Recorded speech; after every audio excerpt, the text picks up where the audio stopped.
Bon, alors je vais rapidement parler des racines carrées et comment on peut trouver les racines carrées en trouvant les facteurs. Je vais utiliser un nombre qui n'est pas un carré parfait comme exemple premièrement. Disons 4.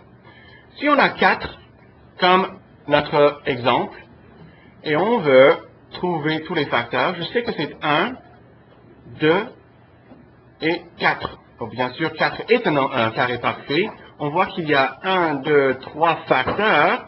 Le nombre au milieu, parce qu'il y a un nombre impair de facteurs, c'est la racine carrée. Alors, on dit donc, la racine carrée de 4 est égale à 2.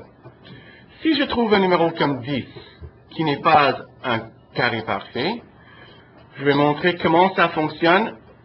Et si notre caméra fonctionne, voilà. Je vais montrer comment ça ne fonctionne pas de cette manière avec un nombre qui n'est pas un carré parfait. J'ai 1, j'ai 2, j'ai 5, j'ai 10. Alors, en regardant le nombre de facteurs que j'ai ici, désolé, la caméra ne fonctionne pas bien, on a 1, 2, 3 et 4 facteurs.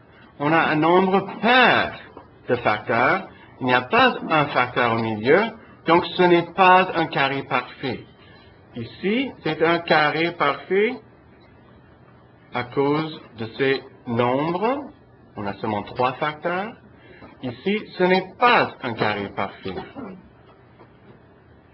à cause du nombre des facteurs.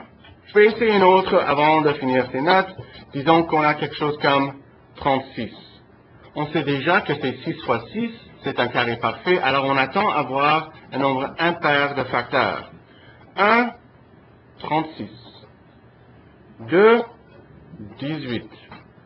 3, 12. 4, 9. Et puis 6 fois 6. Combien de facteurs est-ce que j'ai en total? 1, 2, 3, 4, 5, 6, 7, 8, 9. Un nombre impair, le nombre au milieu.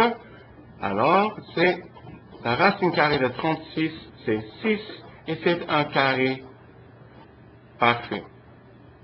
Une autre manière pour qu'on puisse trouver la racine carrée des nombres. Et étudiez bien